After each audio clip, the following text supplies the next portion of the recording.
Okay, guys, so I know every vlog you hear this, but and last night I said I wasn't gonna make it a long vlog.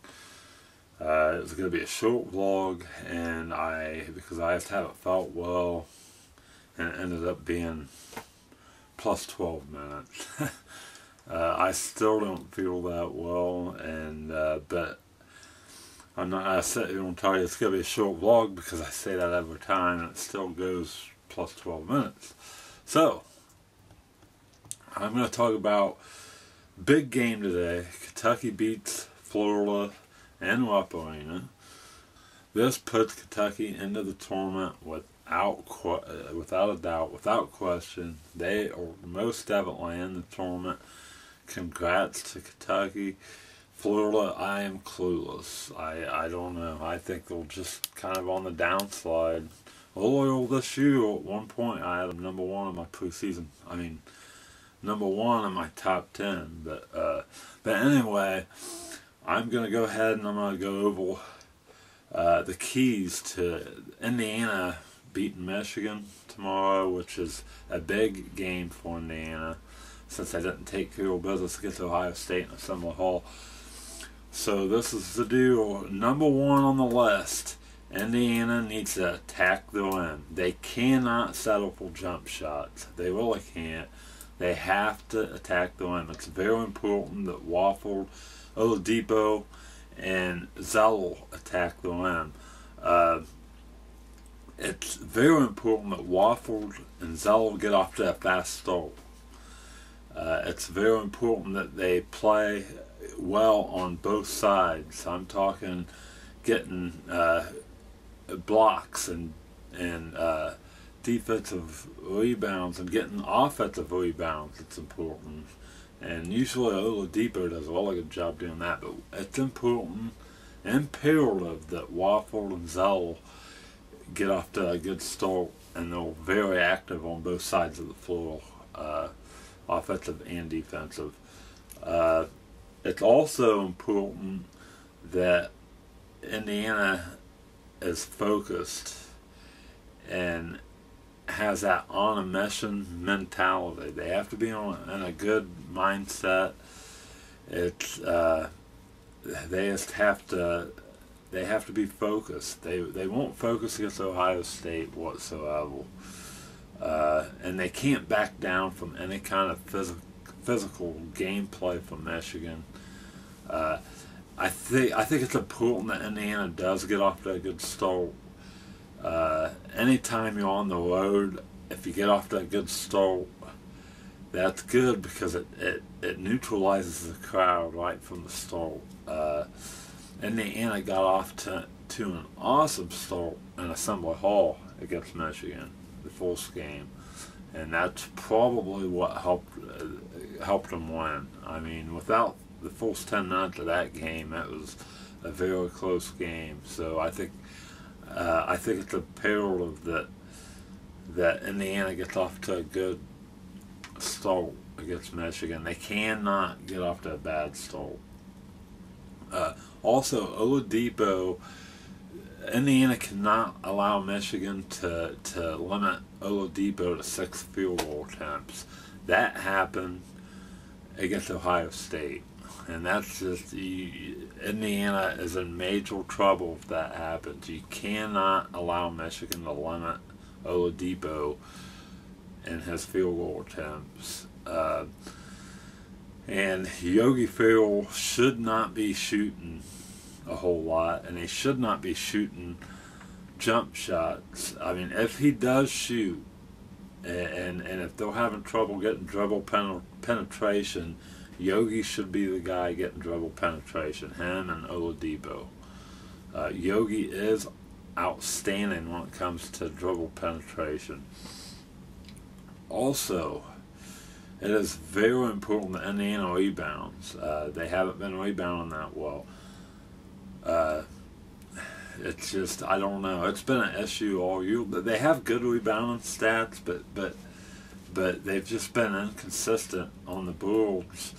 And Wofford needs rebounds. I mean, that's all there is to it. I mean, there's been a couple games he's only got like 2, inexcusable. You can't, you know, you can't be doing that. And they can't give up a bunch of second chance points to Michigan either. Also, Indiana hasn't been doing a good job of this lately, but it's such a part of this team. They have to get to the line.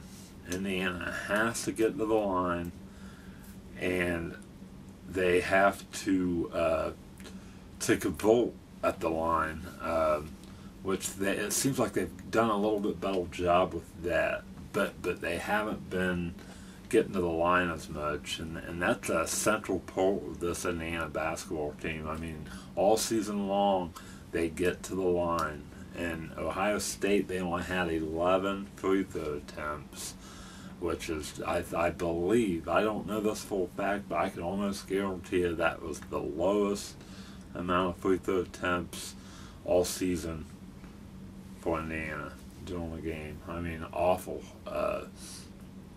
But you know, Indiana does have to get to the line. Also, Indiana has to take care of the basketball. That's a given. It seems like they turn over the ball a little too much. They just they've been. Hopefully, they could keep it down to 8 or below turnovers. This against Michigan. Hopefully they could do that. Also, Indiana has to contain Bulk. Bulk's a scoring machine. He's probably going to get Big Ten Player of the Year. They have to contain him. I'm not saying they could totally shut him down, but they have to at least contain him. I don't know how many points he got in the first game, but I think it's imperative that Indiana contains Bulk.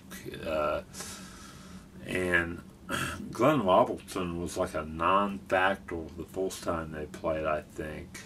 And hopefully that's the case tomorrow.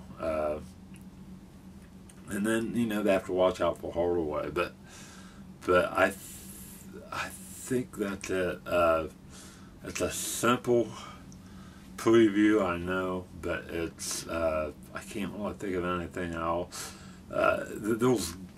Those common sense stuff. It's Indiana has to keep active hands. Good things happen when your hands are active.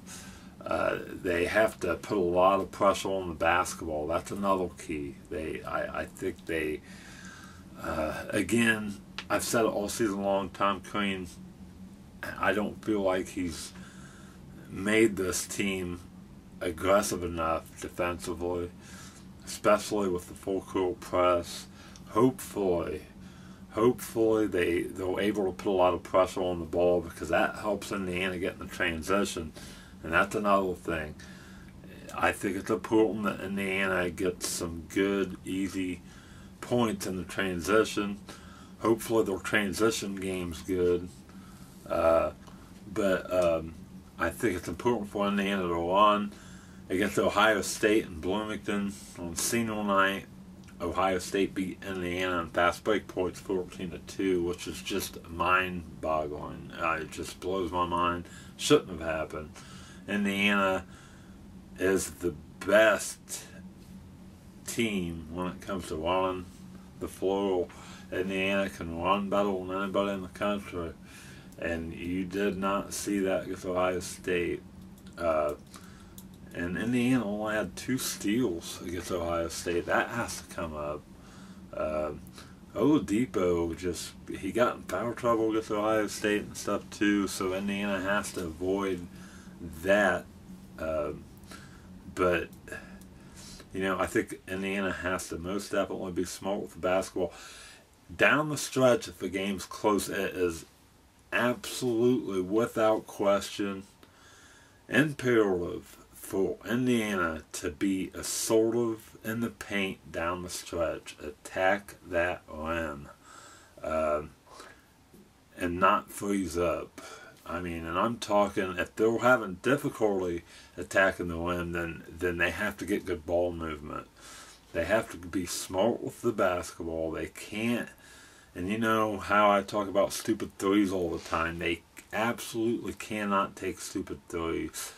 and stupid situations. You know, and one of these vlogs, I'm going to spend the whole vlog and I'm going to go through scenarios. I'm going to get it down to science. I just haven't been able to get it down to where I could fit it in the vlog.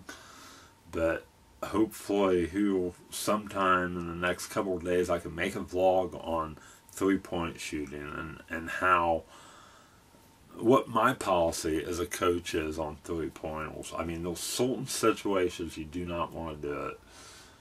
There's certain situations where you have to, but there's certain situations you don't want to, and you see it all the time.